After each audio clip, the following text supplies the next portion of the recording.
Bismillahirrahmanirrahim. Assalamualaikum warahmatullahi wabarakatuh dan selamat sejahtera. Saya Muhammad Akmal Rizal bin Mat Norman, pemegang nombor matrik di 202010909560. Saya merupakan pelajar ijazah sarjana muda pendidikan bagi pendidikan moral. Saya daripada kumpulan A bagi mata pelajaran HMF 3033. Pensyarah saya adalah Dr. Adiullah dan waktu kuliah kami berlangsung pada jam 2 petang pada hari Isnin. Saya akan menerangkan berkaitan dengan teori egoisma dan juga teori utilitarianisme. Egoisma ditarifkan sebagai teori yang menganggap nilai itu baik jika ia menguntungkan. Akan tetapi, jika nilai itu buruk, ia akan merugikan diri sendiri. Teori ini juga bersifat individualistik. Egoisma terbagi kepada dua, iaitu egoisma psikologi dan egoisma etika. Egoisma psikologi, satu teori deskriptif yang mengatakan bagaimana orang melakukan tindakan. Ia berpendapat bahawa semua orang adalah pentingkan diri sendiri. Manakala egoisma etika pula memberitahu bahawa bagaimana kita perlu untuk bertindak. Hal ini kerana ia berpendapat bahawa semua orang perlu untuk mementingkan diri sendiri. Egoisma biasanya mementingkan diri sendiri sahaja dan tidak mengambil kira kepentingan orang awam. Sebaliknya, ia menindas dan mengeksploitasi orang lain. Egoisma tiada iltizam yang untuk berbakti kepada masyarakat dan menjalankan kerja sukarela. Mereka ini benci kepada pertubuhan dan ataupun organisasi. Nietzsche merupakan pengasas bagi teori egoisma ini, memperakui nilai sesuatu sistem, tetapi beliau menentang peraturan itu secara mutlak. Peraturan ini mestilah bersifat individualistik. Contoh situasi, seseorang dianggap akan merugikan diri sendiri apabila membantu orang dalam membuat sesuatu urusan, sedangkan diri sendiri akan mendapat keburukan. Egoisma tidak mengutamakan diri sendiri kerana ia mengejar kepentingan diri. Ini memudaratkan orang lain. Selain daripada itu, peraturan yang bersifat individualistik ini menyebabkan tiada satu piawaian atau ukuran untuk menghakimi sesuatu tindakan. Merosakkan hubungan dan nilai murni yang tidak dapat diterapkan. Nilai masyarakat tidak dapat dipupuk. Dan yang terakhir adalah melahirkan individu yang pentingkan diri. Seterusnya adalah kekuatan teori egoisma. Egoisma dapat membantu dalam mencapai matlamat sendiri. Selain daripada itu, juga membantu dalam membina diri sendiri tanpa bantuan orang lain. Kekuatan egoisma yang seterusnya adalah kepuasan diri dapat dicapai, dan akhir sekali adalah egoisma membantu dalam membawa keyakinan dan prinsip kendiri yang kuat. Seterusnya, saya akan menerangkan berkaitan dengan teori utilitarianisme.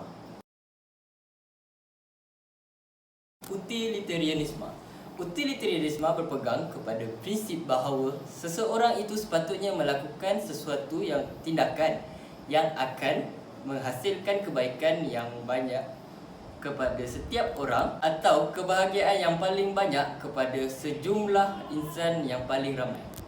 Kebahagiaan yang diamalkan ialah keseronokan, sesuatu yang bukan bersifat moral. Pengasas bagi teori utilitarianisme adalah Jeremy Bentham, merupakan pengasas bagi teori ini dan dikembangkan oleh anaknya sendiri, iaitu John Stuart Mill. Menurut Jeremy Bentham, beliau mengatakan bahawa manusia dikuasai dan dipengaruhi keseronokan serta kesakitan. Manakala kemoralan ialah usaha mencari kebahagiaan, iaitu keseronokan. Bagi John Stuart Mill pula, beliau membezakan antara keseronokan dan memasukkan aspek kualiti. Mill mengukur kualiti dan juga kuantiti sekaligus. Menurutnya, petunjuk kualiti keseronokan adalah seperti tingkah tinggi, rendah, baik, buruk, baru, lama, objek ataupun subjektif.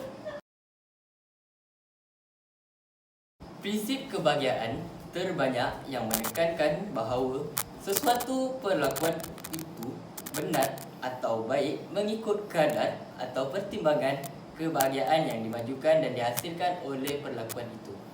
Keseronokan bebas daripada kesakitan sebagai natijah atau hasil yang benar, baik dan yang diidamkan. Ciri utama utilitarianism adalah merekodkan akibat perbuatan sama ada bermoral atau tidak berdasarkan kajian kes. Seterusnya adalah hedonic utilitarianism. Ia mengambil kira kegembiraan, kesan daripada sesuatu tindakan yang dianggap bermoral. Istilah yang selalu dikaitkan berkaitan dengan teori utilitarianisme. Istilah kebaikan. Pengalaman keseronokan mestilah dikaitkan dengan kebaikan dan pengalaman kesakitan dikaitkan dengan kejahatan. Istilah kebaikan adalah menyamakan keseronokan dan juga kebahagiaan. Kelemahan yang pertama adalah keseronokan atau kesakitan adalah sesuatu perkara yang subjektif dan sukar untuk diukur. Intensif ini adalah subjektif kerana perasaan setiap individu adalah berbeza. Yang kedua adalah kualiti keseronokan dan kesakitan yang dialami oleh seorang individu adalah tidak sama dengan orang yang lain.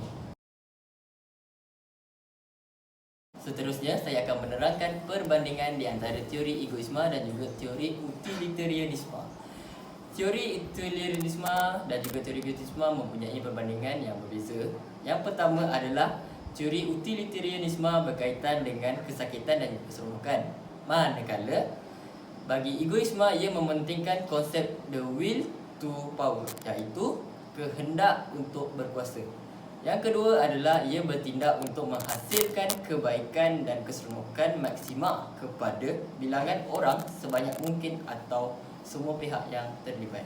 Bagi teori egoisme pula, menolak nilai-nilai murni, tradisional dan sebarang bentuk sistem ataupun undang-undang.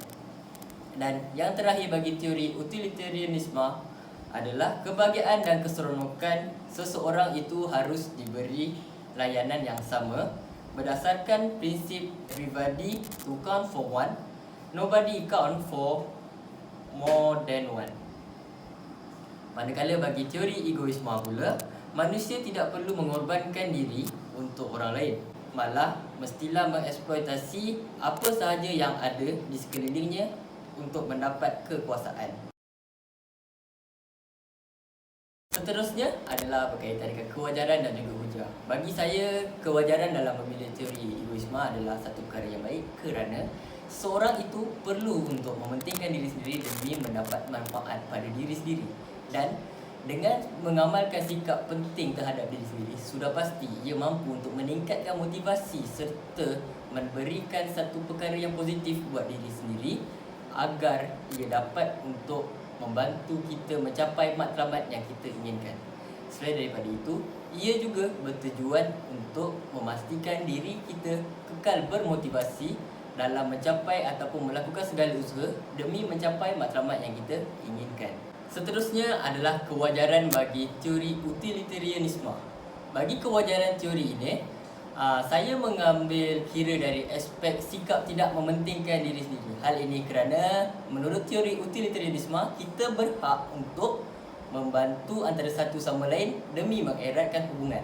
Dengan mengamalkan sikap membantu antara satu sama lain, sudah pasti ia dapat untuk meningkatkan semangat kejiranan, semangat antara satu sama lain dan dapat mengelakkan pergaduhan yang boleh memecahkan hubungan antara satu sama lain. Baiklah, bagi refleksi diri, saya lebih tertarik terhadap teori utilitarianisme kerana ia bersifat yang tidak mementingkan diri. Kita dapat lihat contoh di mana kita mempunyai seorang perwira negara yang dikenali sebagai Ustaz Ibn Liu yang tidak mementingkan diri sendiri dan berusaha untuk membantu orang lain. Hal ini kerana semua orang layak diberikan satu penghormatan dan juga satu kebaikan untuk dikongsi kepada semua orang demi memastikan negara kita kekal aman dan makmur serta dapat meningkatkan motivasi pada diri agar seseorang itu dapat menjadi orang yang baik di masa akan datang. Sekian, terima kasih.